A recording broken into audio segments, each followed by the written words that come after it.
반갑습니다. 이번 가을 학기 평신도 양육과정 창세기에 담긴 하나님의 마음을 강의하게 된 임재희 목사입니다. 이 강의는 8주간에 걸쳐 진행하게 될 것인데요. 제목과 같이 창세기를 통해서 하나님께서 우리에게 보여주시고자 하는 하나님의 뜻을 온전히 발견하는 시간이 되기를 바랍니다.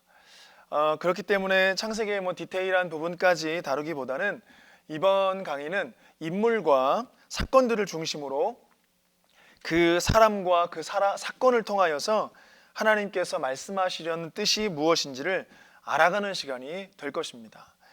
오늘 첫 시간으로 창조와 안식에 대해서 함께 이야기하겠습니다. 먼저 들어가기 전에 함께 들어가는 말씀과 함께 시작해 보고자 하는데요.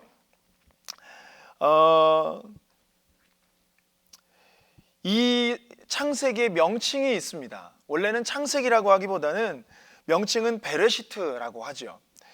태초에라는 뜻이죠. 베레시트로 시작합니다. 창세기 1장 1절이 베레시트라고 시작을 하죠. 그래서 이 창세기 1장 1절에 나오는 단어인 이 베레시트를 창세기의 명칭으로 사용을 했던 것입니다. 고대에는요, 이 첫 번째 단어나 혹은 처음 두 단어를 그 책의 이름으로 정하는 관습이 있었습니다. 그러다 보니 원래는 창세기라는 말보다는 베레시트, 태초에라고 불리는 이름이 원래는 정확한 명칭입니다. 그런데 영어명인 저희가 알고 있는 제네시스라는 이 명칭은 헬라어에서 유래된 것이에요. 헬라어 유래된 게네세오스란 말에서 나왔는데요. 이 게네세오스라는 말이 헬라어 역번 70인경 중에 창세기 2장 4절과 5장 1절에 나오는 말씀인데, 이 문맥을 따라서 그 부분의 출생 혹은 족보 혹은 기원사라는 뜻을 가지고 있는 이 말을 창세기의 명칭으로 사용한 것입니다. 그래서 히브리 원문과 헬라어 역번 모두가 그 내용이 아주 적절하다라고 판단하여서 창세기의 책, 원래는 베레시트라고 불렸던 이 책이 창세기, 시작이다, 시작이 되는 책이다. 그래서 기본적으로 창세기는 시작이 되는 책이다 라는 의미로 제네시스라는 말을 채택하게 된 것입니다. 창세기의 주제와 메시지가 있습니다. 여러 가지 것들이 있지만 제가 이제 몇 가지를 기록하였는데, 첫 번째는 이것입니다. 창세기는 여러 가지 기원들에 대해서 말하고 있습니다. 하늘과 땅의 빛, 기원이 기록되어져 있고, 빛과 어둠, 그리고 바다와 하늘, 땅과 채소, 해, 달, 별들, 바다와 궁창과 땅의 동물들, 특별히 인간의 기원을 말하고 있지요. 그리고 죄는 어떻게 만들어졌는가, 죄를 통한 구속은 어떻게 역사하고 있는가, 축복과 저주, 사회와 문명, 결혼과 가정, 그리고 예술과 기술과 산업 등의 기원에 대해서 말해주고 있는 말씀, 책이 바로 창세기인 것입니다. 또한 창세기의 핵심 단어는 대략입니다. 대략. 창세기는 10개의 중요한 부분으로 나뉘어지고 있는데, 출생과 족보와 역사와 같은 개념들을 포함하고 있습니다.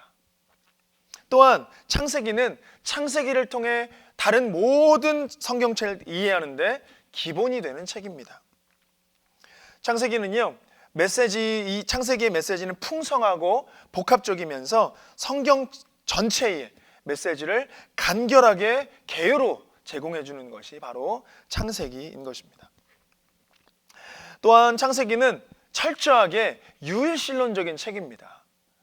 오직 하나님 한 분만 신이시며 많은 신들이 있다라고 하는 사상, 다신론 사상이지요. 전혀 신이 없다고 하는 사상, 무신론 사상입니다. 모든 것이 신이라고 하는 사상, 범신론입니다. 그것을 철저하게 반대하며 유일신론을 주장하는 책이 창세기인 것입니다. 그래서 창세기는 한 분, 참된 하나님께서 존재하는 모든 것을 지배하시며 자신의 선택에 의해서 인간의 관습과 전통과 계획을 바꿀 수 있는 자유를 무제한적으로 소유하고 있음을 가르쳐주고 있는 책이 바로 창세기인 것입니다. 또한 창세기는요, 생명에는 생명을 드림으로 대속되는 속죄, 희생 제사를 소개하고 있습니다. 창세기는 악의 세력으로부터 인간을 구속하는 하나님의 계획에 대한 최초의 암시하는 책이 바로 창세기입니다. 그러다 보니까요, 창세기는 성경 66권의 축소판이라고 말할 수 있습니다. 성경 전체의 서론과 결론을 모두 보여주는 책인 것이지요. 창세기는 시작을 말하고 있지만 사실 시작만을 말하지 않습니다. 시작과 함께 마지막을 말하고 있는 책이기도 합니다. 예를 들어서요, 에덴 동산의 아담과 하와의 범죄로 인하여 이제 그들은 생명나무를 통한 영생의 길을 막혀버렸습니다.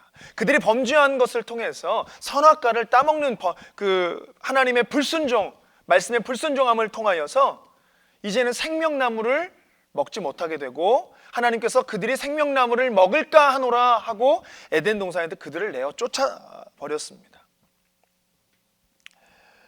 하나님께서 창세기 3장 15절 말씀에 원시복음을 말씀하시면서 여자의 후손을 믿는 모든 자들은 영생할 수 있는 길을 보여주십니다.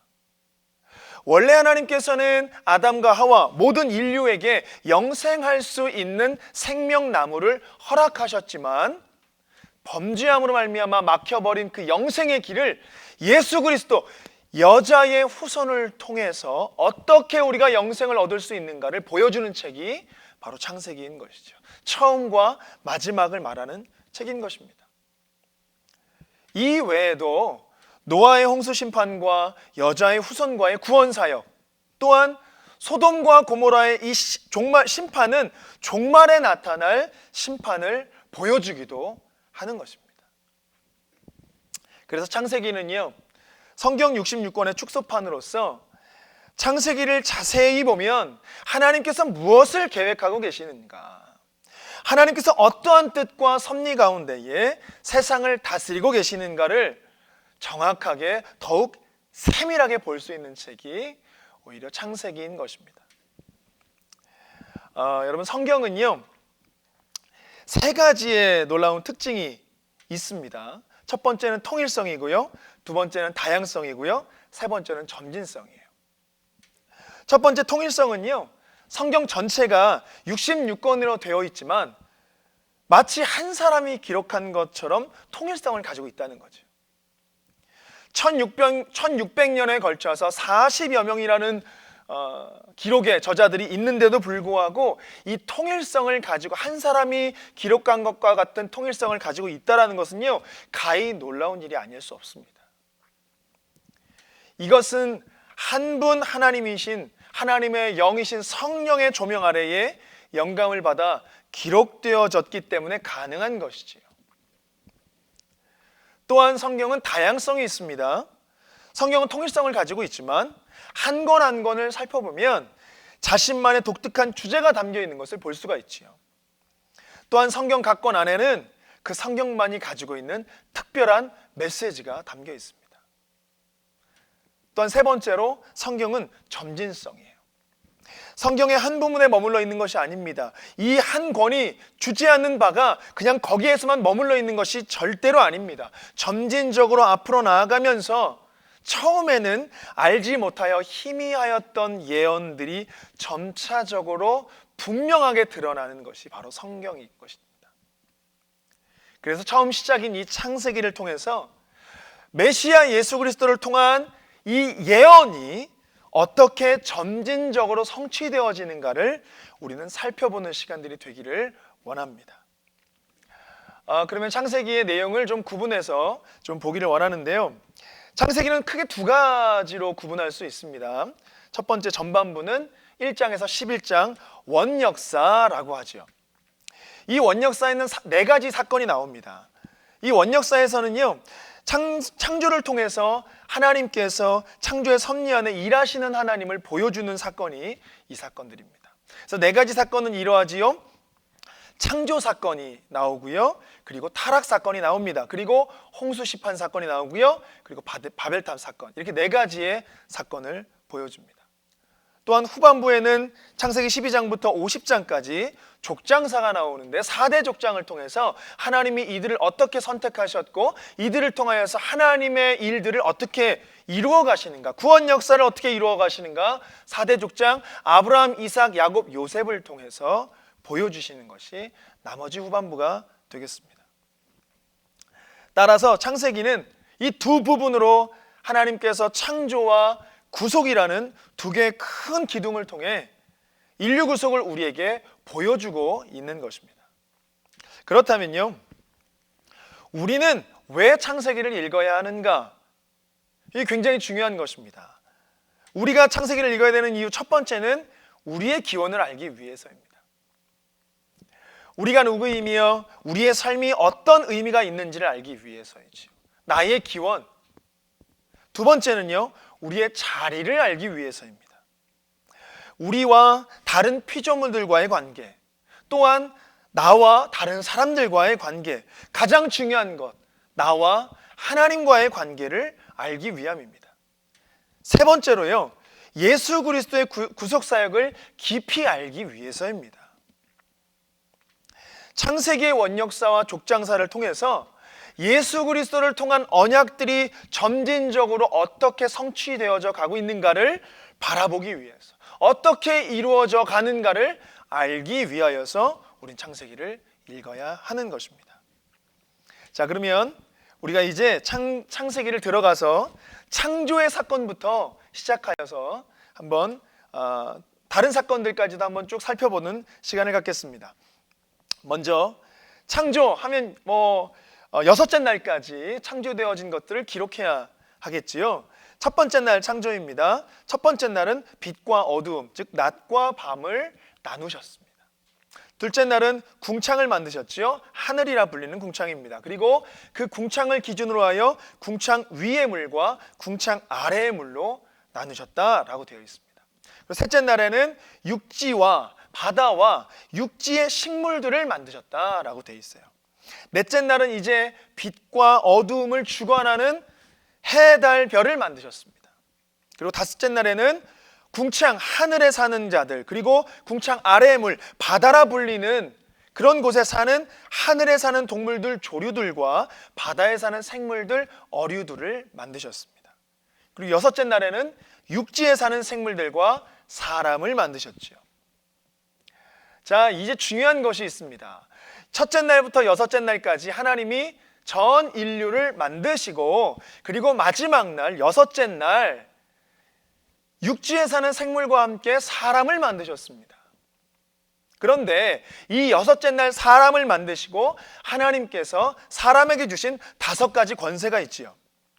생육하고 번성하고 충만하고 다스리고 정복하라입니다. 이 5가지 권세 중에 3가지, 앞에 3가지, 생육하고 번성하고 충만하, 이것은요 사람에게만 준 건 아닙니다. 이거는 앞에 3가지는 모든 인류에게 주신 권세죠. 그러나 2가지, 뒤에 2가지, 다스리고 정복하라, 이것은 사람에게만, 인류에게만, 인간에게만 주신 특별한 권세였습니다. 왜 그러셨을까요? 왜 그러셨을까요? 하나님께서 사람을 창조하시고 난 후에 그에게 5가지 권세, 생육하고 번성하고 충만하고 다스리고 정복하라, 이것을 통하여서 하나님이 이 땅을 사람을 통해 다스리기를 원하셨던 것입니다. 자, 이제 이 부분을 우리가 안식이라고 하는 것을 통해서 살펴보고자 하는데요. 안식, 창세기 2장 1절부터 3절까지의 말씀에 보면 하나님께서 모든 만물을 다 이루시고, 천지와 만물을 다 이루시고 하나님이 그가 하시던 일을 7째 날에 마치시니 그가 하시던 모든 일을 그치고 7째 날에 안식하셨더라 라고 하십니다. 그리고 하나님이 그 7째 날을 복되게 하사 거룩하게 하셨으니 이는 하나님이 그 창조하시며 만드시던 모든 일을 마치시고 그날에 안식하셨음이니라 말하고 있습니다. 하나님이 6째 날까지 다 창조를 마치시고 6째 날 사람까지도 창조를 마치시고 사람에게 5가지의 권세를 주시며 이제 만드신 인류를 사람으로 하여금 다스릴 권세, 정복할 권세까지 허락하신 하나님이 일곱째 날이 되어서 모든 하던 일을 마치시고 안식하셨다라고 기록하고 있어요. 자, 그러면 우리가 한 가지 가져야 될 의문이 있습니다. 이 안식은 누구의 안식이냐는 것이죠. 하나님이 7일째 안식하셨다라고 하셨는데 누구의 안식이냐는 것이지요. 사람의 안식이냐 아니면 하나님의 안식이냐.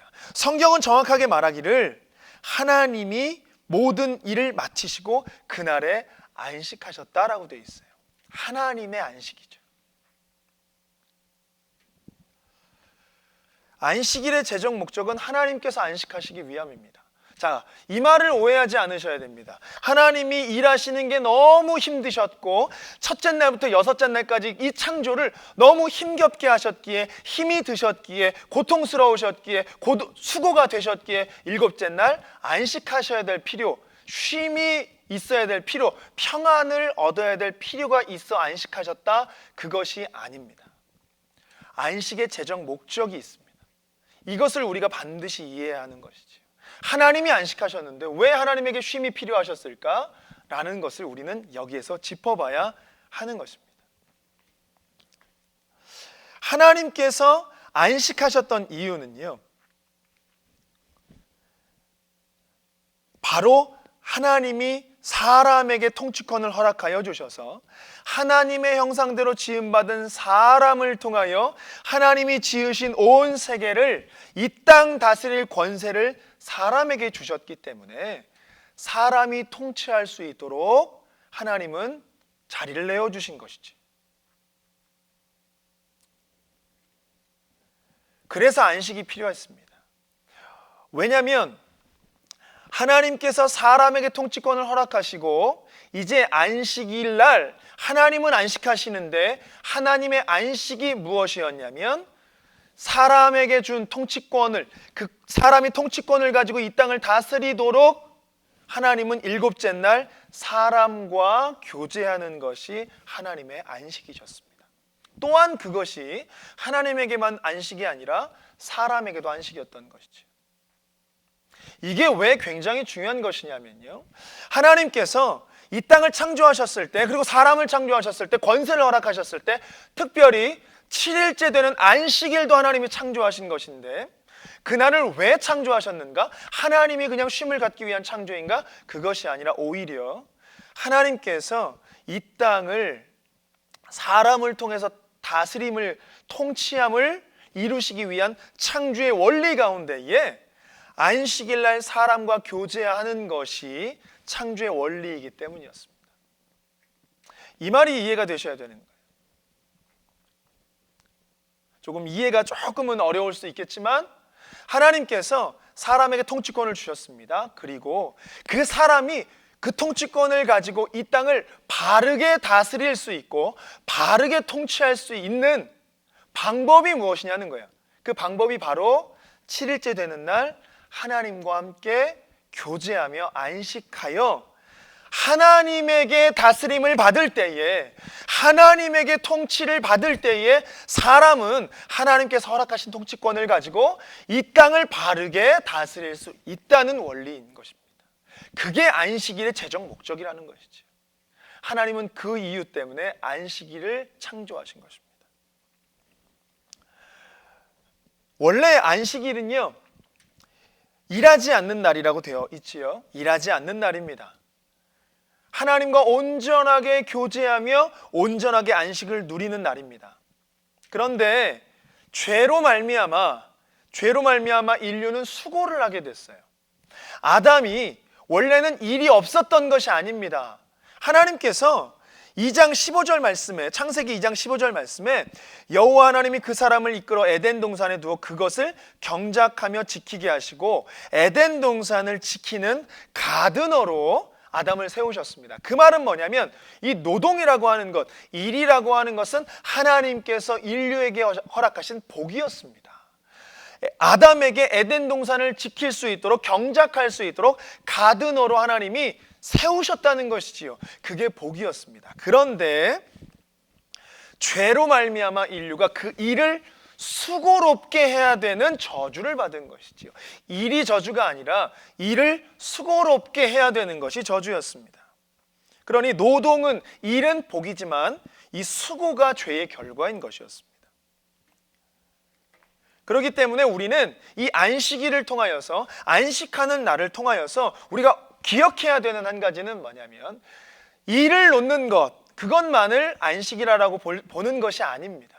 우리는 일을 쉬기 위해서 안식을 하는 것이 아니라 우리가 수고하는 일, 죄의 결과로 말미암아 수고하고 있는 것들에 대해서 하나님의 평안을 경험하는 날로 우리는 안식을 또 지내야 되고 날을 보내야 되는 것이죠. 그래서 안식일에 일을 안 할 의무가 있기도 합니다. 그러하지만 오히려 반대로 엿새 동안 일할 의무도 있다라고 하나님께서 인간과 언약을 맺으신 거라고 우리는 이해해야 하는 것입니다. 그러다 보니까요, 안식이야말로 천지창조의 하나님의 목적이었다라고 우리는 이야기할 수 있는 것입니다. 안식일은요, 평일을 위해 있는 것이 아닙니다. 오히려 평일이 안식일을 위해 있는 것입니다. 그러다 보니까 안식일은 삶의 막간이 아니라 오히려 삶의 절정이 되어지는 것이지요. 하나님께서 이 안식을 제정하는 것과 사람을 지으신 목적이 여기에 있는 것입니다. 하나님과 교제할 때에, 안식 가운데에 하나님과 깊은 교제와 평안의 교제들을 이루어낼 때에 이 땅을 다스리는 열쇠가 그 교제와 안식에 있는 것이죠. 하나님께서 사람을 지으신 목적이 있어요. 그 목적이 무엇이냐면, 삼위 하나님, 성부 하나님, 성자 하나님, 성령 하나님께서 연합하심으로 교제하셨던 그 교제를 사람에게 나누시고자 하셨습니다. 하나님과의 교제와 연합이 있을 때에만 사람은 자신의 존재 목적을 알게 되는 원리, 이게 바로 안식의 원리라는 것이죠. 자, 그렇다면요, 우리는 그 다음 우리가 봐야 되는 것이 바로 선악과인 거예요. 선악과. 자, 하나님께서 안식일을 제정한 이유는 그 안식일을 통하여서 하나님의 통치를 받은 사람이, 하나님의 다스림을 받은 사람이 하나님께 허락하신 통치권을 가지고 이 땅을 다스리기 위해서 안식이 필요하다 이야기했습니다. 그런데 선악과, 이 선악과는요, 창세기 2장 16절과 17절 말씀에 나오는데요, 여호와 하나님이 그 사람에게 명하여 이르시되 동산 각종 나무의 열매는 내가 임의로 먹되 선악을 알게 하는 나무의 열매는 먹지 말라. 내가 먹는 날에는 반드시 죽으리라 하시니라. 하나님께서 선악과를 만드셨어요. 두 나무를 만드셨죠. 선악과만이 아니라 생명나무와 선악과를 만드셨습니다. 자, 그런데 생명나무는 먹지 말라 말씀하지 않으셨습니다. 선악과만 먹지 말라 말씀하셨어요. 선악을 알게 하는 나무는 먹지 말라, 먹는 날에는 반드시 죽으리라 말씀하셨습니다. 먹지 말라 한 나무를 왜 만드셨을까요? 먹지 말라 할 것을 왜 만드셨을까? 이것이 사실 우리의 의문이 되는 것이죠. 먹지 말라 할 걸 안 만드셨다면, 선악과를, 아니 생명나무만 만들어 놓으셨다면 인류가 범죄하지 않고, 아담과 하와가 범죄하지 않고 생명나무를 따먹어 영생하면 되는 것인데 왜 생명나무와 선악과를 만드시고, 특별히 선악과는 따먹지 말라까지 말씀하시면서 왜 만들지 않아도 될 것을 만들어 인류를 타락하게 하셨는가? 여기에 우리가 퀘스천이 생길 수 있지요. 이게 이 선악과에 대한 모든 사람들의 궁금증일 것입니다. 선악과를 왜 만드셨을까요? 하나님께서 선악과를 왜 만드셨을까요? 왜 선악과를 통해서 인류를 타락하게 만드셨을까요? 선악과에 만드신 목적에 대해서 우리가 반드시 알아야 될 것이 있습니다. 선악과는요, 하나님께서 아담과 하와를 시험하기 위해서, 유혹하기 위해서, 그들이 넘어지나 넘어지지 않나, 그들을 시험하여 그들의 인류 가운데에 하나님이 그 뜻을 보이기 위해서 선악과를 만드신 것이 아닙니다. 선악과에 만드신 진짜 목적은 바로 여기에 있어요. 하나님께서 아까 앞전에 말씀드렸던 안식을 통하여 안식일 날 사람과 인류와 교제를 하시면서 모든 이 땅을 다스리고 있는 첫째 날부터 여섯째 날까지 이 땅을 경작하고 아담이 에덴 동산을 경작하고 지키고 가드했던 모든 것들을 이제는 뒤로 한 채 하나님과의 교제, 하나님과의 안식, 이걸 누리면서 하나님의 통치를 받고 하나님과 친밀함을 갖고 하나님의 다스림을 받는 게 안식이라고 말씀드렸어요. 그러기 위해서 선악과가 필요한 것입니다. 왜냐하면 선악과는요, 하나님께서 정확하게 하나님과 사람 사이에 하나님이 사람을 다스리고 통치하기 위한 분명한 기준을 삼으신 것이 바로 선악과라고 하는 것이죠. 하나님이 기준을 세우신 겁니다. 이 기준은 무엇이냐면, 내가 명령하여 이것을 먹으면 죽고, 반드시 죽고, 먹지 않으면 영생하리라. 먹지 않으면 나와 함께 영원히 이 에덴 동산에서 영생할 것이다 라고 하는 하나님이 기준을 세우신 것입니다. 이 기준을 지키는가 지키지 않는가가 창조의 원리인 거예요. 하나님이 사람에게 명령하신 단 하나의 규칙, 선악과를 따먹지 마라. 이 하나의 규칙을 지키는가 지키지 않는가가 하나님을 인정하는가 하나님을 인정하지 않는가의 기준이 되는 것이에요. 그러기에 아담과 하와가 선악과를 따먹는 이것이 모든 인류가 타락하는 사건이 된 것입니다. 이 선악과의 규율을 통해서 사람은 하나님의 다스리심을 받아야 하며 하나님의 통치권 아래 있을 때에만 선악과를 따먹지 않는 자로서, 하나님이 명령하신 명령을 지켜 선악과를 따먹지 않는 자로서 그 통치권 아래 있을 때에만 이 땅을 바르게 다스릴 수 있음을 알게 하는 장치가 바로 선악과라고 하는 기준이라는 것입니다. 그래서 하나님은 선악과를 만드신 것이지요. 하나님의 통치를 받아야만이, 하나님의 다스리심을 받아야만이, 하나님의 통치권 아래에 들어와야만이 인류는 이 땅을 바르게 다스릴 수 있기 때문에, 그것이 창조의 원리이고 그것이 하나님과 사람과의 정확하게 세운 규율이고 율법이었기 때문에 그것을 지키지 않으면 우리는 죽을 수밖에 없는 인생이기에 하나님은 반드시 이것을 정확하게 세우시며 이 규칙들을 만드신 것입니다.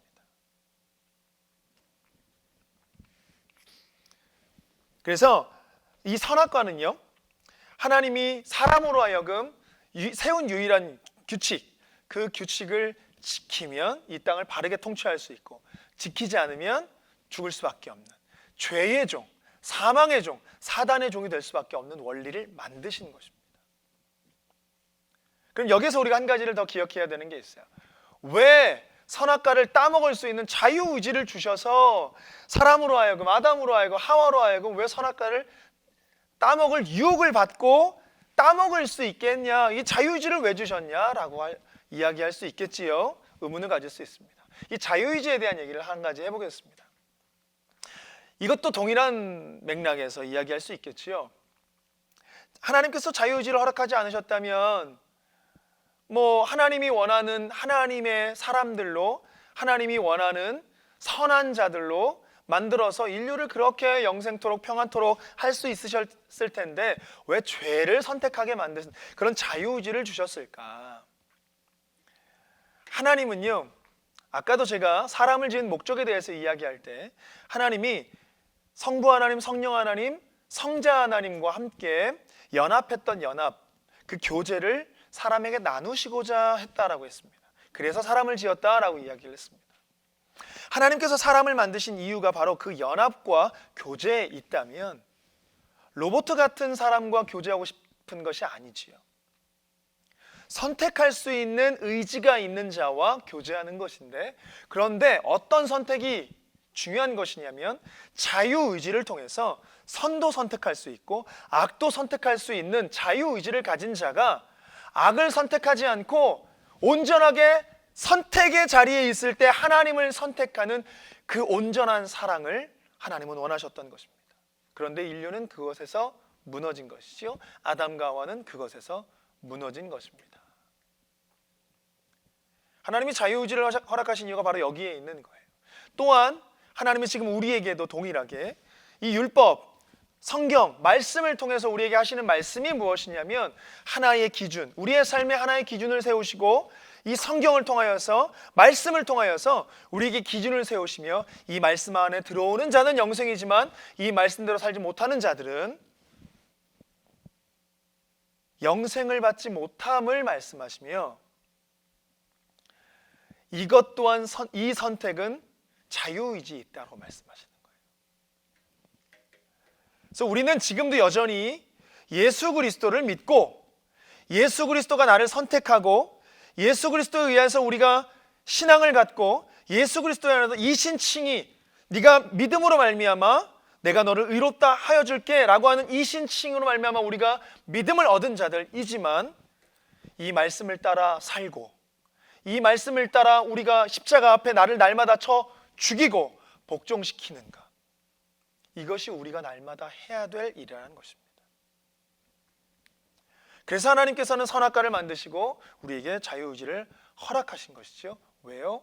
온전한 사랑. 하나님은 우리의 마음, 온전한 마음, 이 마음을 원하시기 때문입니다. 자, 이제 그 아담과 하와가 선악과를 따먹고 타락을 하게 됩니다. 창세기 3장 1절부터 7절 말씀해 보면 뱀이 이제 가장 간교한 자였는데 이제 여자에게 물어봅니다. 너희가 하나님이 참으로 너희에게 모든 동산의 열매를 먹지 말라 하셨냐? 그러니 여자가 말하되 동산 나무의 열매를 우리가 먹을 수 있으나 동산 중앙에 있는 나무의 열매는 하나님의 말씀에는 너희가 먹지도 말고 만지지도 말고 너희가 만지지도 말라 너희가 죽을까 하노라 하셨느니라 라고 이야기를 하죠. 그때 뱀이 이야기를 해요. 아니, 결코 죽지 않을 거야. 너희 죽지 않아. 그거 먹는다고 해서 죽지 않아. 오히려 너희의 눈이 밝아질 거야. 밝아져서 하나님과 같이 될 걸. 선악을 알 줄 아는 자들이 분별할 수 있게 돼서 하나님과 같이 될 거야 라고 이야기를 합니다. 근데 여자가 그 나무를 보니, 그 이야기를 듣고 그 나무를 보니, 그 열매를 보니 먹음직도 하고 보암직도 하고 지혜롭게 할 만큼 탐스럽기도 한 나무였습니다. 그리고 그 열매를 따먹고 함께 있는 자기 남편에게도 주고 아담도 그것을 먹었던 것이지요. 그래서 그들이 정말로 눈이 밝아져 자기가 벗은 줄을 보고 무화과 나뭇잎으로 그 치마로 엮어서 하나님의 시선을 피하여 숨어버렸습니다. 이 타락되어진 것, 하나님과 사람과의 유일한 규칙이었던, 유일한 율법이었던 선악과로 유혹하는 사단.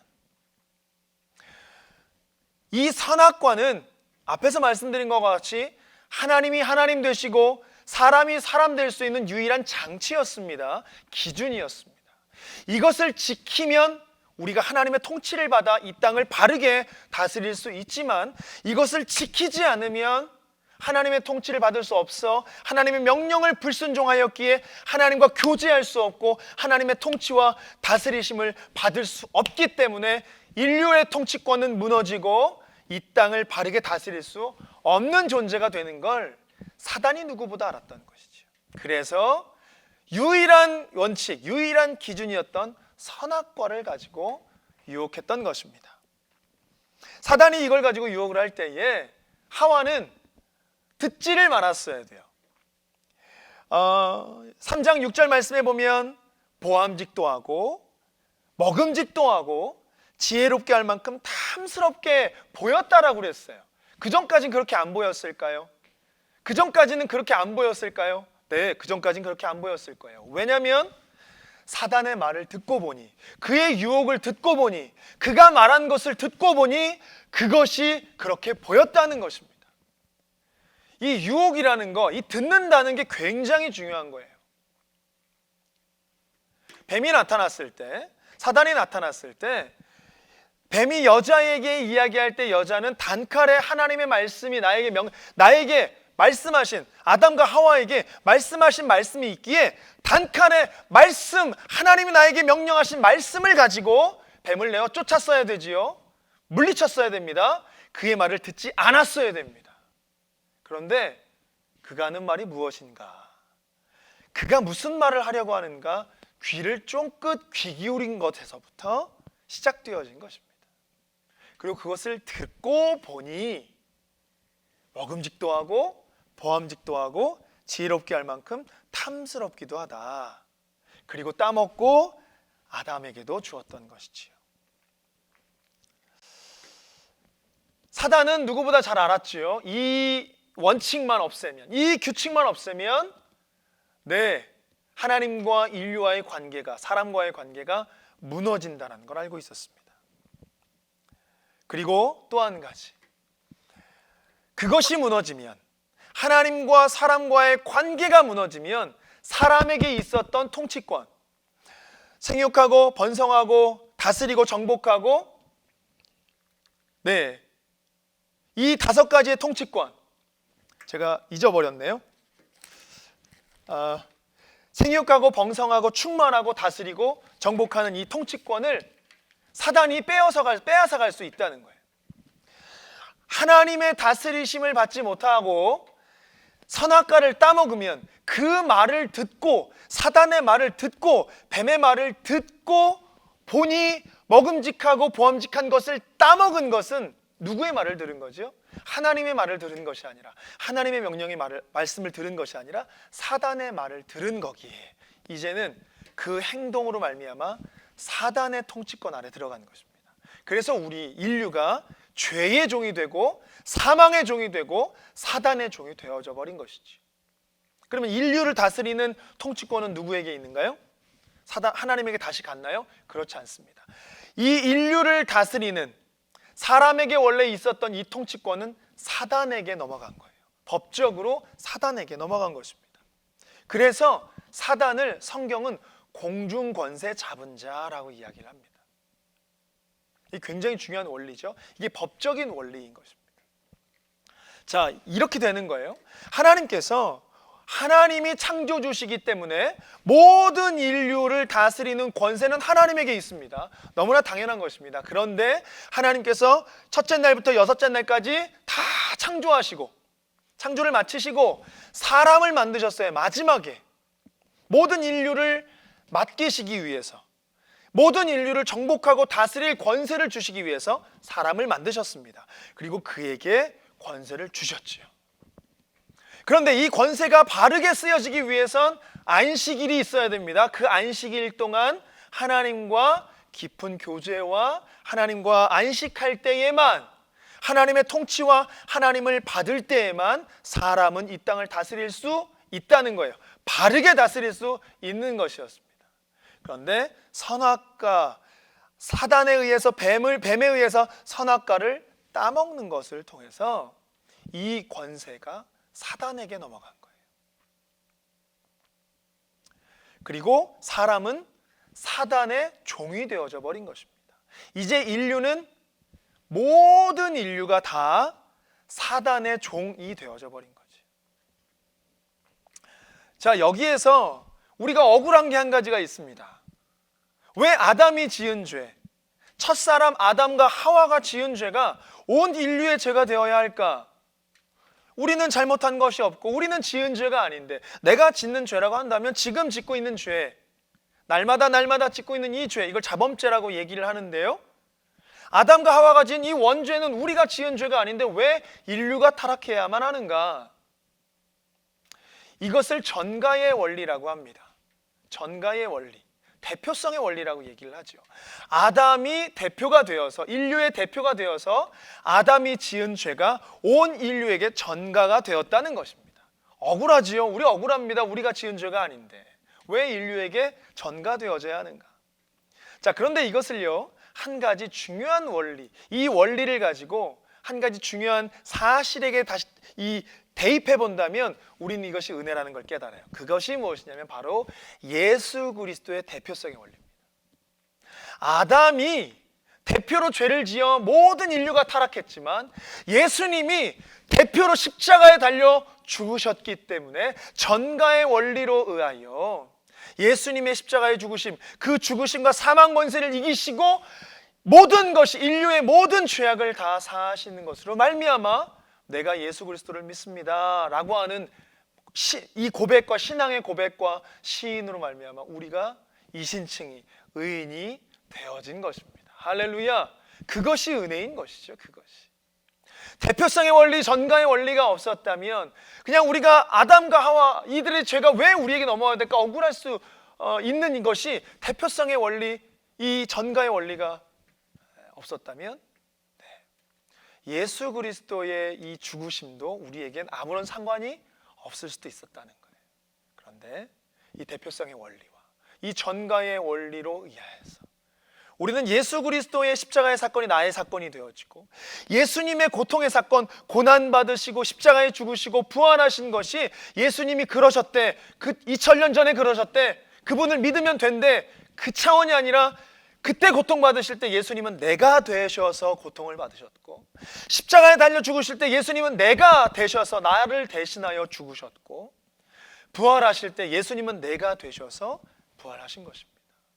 내가 함께 죽고 내가 함께 부활하였기에 우리는 구원받은 자가 되고 의인이 되었다는 것이지. 그게 바로 대표성의 원리이며 전가의 원리인 것입니다. 그것으로 우리가 구원받고 은혜를 받은 것이에요. 그 부분을 생각한다면 우리는 은혜다라고 말할 수 있는 것입니다. 자, 이제 우리가 타락한 인류를 한번 보겠습니다. 타락한 인류가 어떠한 일을 저질렀는가? 타락 이후에 첫 번째 나온 인물이 바로 가인과 아벨이죠. 인류가 타락했습니다. 그리고 이제 창세기 4장 1절과 12절에 아담이 하와와 동침함에 가인을 낳고 내가 여호와로 말미암아 득남하였다 이야기하였습니다. 그가 또 가인의 아우 아벨을 낳았습니다. 아벨은 양을 치는 자였고 가인은 농사하는 자였습니다. 세월이 지났습니다. 그리고 가인은 땅의 소산으로 제물을 삼아 여호와께 드렸고 아벨은 자기도 양의 첫 새끼와 기름으로 드렸더니 여호와께서 아벨과 그의 제물은 받으셨습니다. 그런데 하나님께서 가인과 그의 제물은 받지 않으셨습니다. 받지 않은 걸 보고 가인이 몹시 분하여 안색까지 변하였습니다. 여호와께서 가인에게 이르셨지요. 네가 왜 분하냐? 네가 왜 안색이 변하냐? 네가 평소에 선을 행하였으면 어찌 낯을 들지 못하겠고 선을 행하지 아니하면 너의 죄가 문 앞에 엎드려지니까 죄가 너를 원하나 너는 죄를 다스려라 말씀하고 있어요. 그런데 가인이 그 분노가 안색 변함이 사그라들지 않는 거예요. 가인이 그의 아벨에게 말하고 그들이 들에 있을 때에 가인이 그의 아우 아벨을 쳐 죽였습니다. 하나님이 자신의 제사와 제물을 받지 않으셨는데 그 분을 하나님이 받지 않으셨으니 하나님에게 분을 내어야 하는 그 분을 자신의 동생 아벨에게 분을 낸 것이지요. 그리고 돌로 쳐 죽였습니다. 그때 하나님께서 가인에게 찾아오시지요. 네 아우 아벨이 어디 있느냐?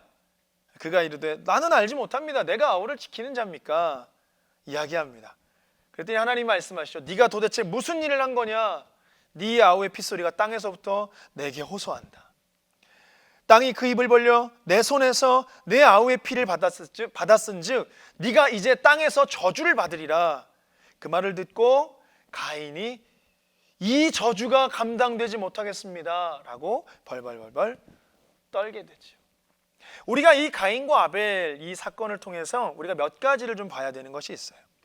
첫 번째는요, 사람의 최고의 타락인 이 살인을 통해서 인류가 타락하자마자 얼마만큼 극에 달하는 이 타락의 사건을 보여주는가 가인과 아벨을 통해서 나타나고 있는 것이죠.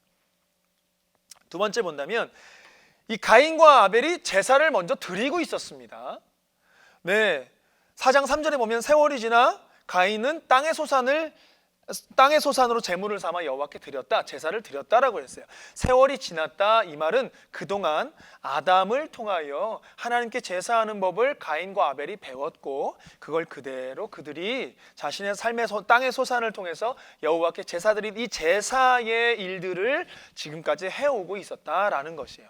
이 제사, 가인과 아벨의 지금의 제사가 첫 번째 제사는 아니라는 것이지요. 자, 그런데 이 제사는 어떤 제사인지 우리가 봐야 되는데, 자, 이 제사는요, 가인은 땅의 소산으로 제물을 삼았다라고 돼 있어요. 자, 그리고 4장 6절에 보면, 4장 7절에 보면 하나님께서 가인에게 네가 선을 행하면 어찌 낯을 들지 못하겠고 선을 행하지 아니하면 죄가 너희 문 앞에 엎드려진다. 이 선에 대한 이야기를 하십니다. 그러니까 행실에 대한 이야기를 하시죠. 즉, 이 말로 살펴봤을 때에 가인과 아벨의 제사는 소제였습니다. 소제는 무엇이냐면 땅의 소산, 내가 지금까지 일하고 내가 지금까지 곡식을 가두고 곡식을 또 농사하는 자였다면 농사하는 일로, 또 양을 치는 자였다면 양을 치는 것으로 내가 살았던 삶의 소산, 땅의 소산, 삶의 열매, 이 열매를 드리는 제사, 삶을 드리는 제사. 그러니 행실이 나오는 거예요. 삶을 드리는 제사이기 때문에. 그래서 이 소제로 가인과 아벨이 하나님께 제물을 드렸을 때 하나님이 어떻게 받으시지요? 가인과 그의 제물은 받지 않으셨다. 아벨과 그의 제물은 받으셨다. 그냥 아벨의 제물은 받으셨다, 가인의 제물은 받으셨다 라고 말씀하신 것이 아니라 가인과 가인의 제물은 받지 않으셨다. 그러니까 그의 삶과 그의 제물 동시에 하나님이 받지 않으시고 아벨의 삶과 그의 제물 동시에 받으셨다라는 거예요. 소제인 것이죠.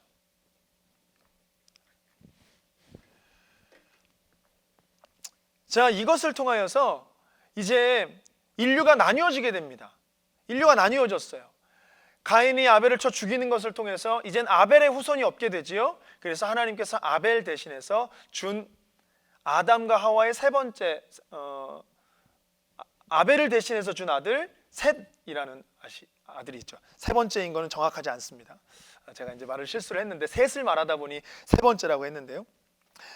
가인과 그리고 아벨이 있었는데 아벨이 죽고 난 후에 아벨을 대신하여 준 아들 셋. 그래서 인류는 가인의 후손과 셋의 후손으로 이제 나뉘게 되어집니다. 그래서 가인의 후손에도 에녹이 있고요, 셋의 후손에도 에녹이 있어요. 이건 하나님께서 세우신 어떤 장치와 같은 것이지. 가인의 후손, 창세기 5장 17절에 에녹이 나오고요, 셋의 후손, 창세기 5장 21절 24절에 에녹이 나옵니다. 이것을 통하여서 이제 인류가 구분이 되어지게 되는 것입니다. 오늘의 말씀은 여기까지 하도록 하겠습니다. 온 인류가, 하나님께서 창조하신 인류가 사람에게 통치권을 허락하신 그 통치권을 통하여서 다스리길 원하셨던 하나님이 안식일을 통하여, 또한 선악과를 통하여 하나님은 사람과 교제하시고 또한 기준을 세우셔서 하나님이 하나님 되시고 사람이 사람이 되어 인류가 되어 온전하게 하나님의 통치를 이 땅 가운데 실현하기를 원하셨던 창조의 원리가 선악과를 따먹는 타락으로 말미암아 인류와 하나님의 관계가 깨어지고, 그리고 그 가운데에 사단이 틈을 타고 사단의 종이 되어져 버린 인류, 타락해버린 인류가 이제는 첫 번째 등장하는 가인과 아벨을 통하여 어떠한 모습을 보여주는지 한번 살펴봤습니다. 이제 그 이후의 시간들, 가인과 아벨의 이후의 시간들은 다음 시간을 통하여서 우리가 함께 하나님께서 우리 이 사건들과 또한 이 사람들, 인물들을 통하여서 하나님이 어떠함을 우리에게 보여주시고 어떠한 뜻과 구속의 역사들을 어떻게 이루어 가시는지 살펴보도록 하겠습니다. 첫 번째 시간은 여기서 마치도록 하겠습니다. 함께 기도하고 마치겠습니다. 기도하겠습니다. 사랑하는 하나님, 감사합니다. 하나님, 창세기에 담긴 하나님의 마음, 첫 시간을 가지면서 하나님, 이 창조를 통하여 인류에게 하나님께서 허락하신 이 귀한 통치권을 통하여 또한 안식과 선악과를 세우신 이유와 인류가 그것을 범죄함으로 말미암아 타락하고 타락한 인류가 어떠한 삶을 살아가는지를 살펴보았습니다. 하나님, 이러한 시간들을 통하여 과정을 통해서 8주의 시간을 통해서 우리가 하나님의 마음을 배워가는 시간이 되게 하시고, 이 시간들을 통해서 다시 한번 우리의 삶을 돌아볼 때에 하나님의 뜻이 온전하게 우리의 삶에 이루어지게 하시며, 이 창세기의 시간들을 통하여서 하나님의 뜻을 밝히 알아지는 우리의 영의 눈이 열려지는 시간이 될 수 있도록 주여 역사하여 주옵소서. 감사드리며 예수님의 이름으로 기도합니다. 아멘. 감사드립니다. 다음 시간에 뵙겠습니다.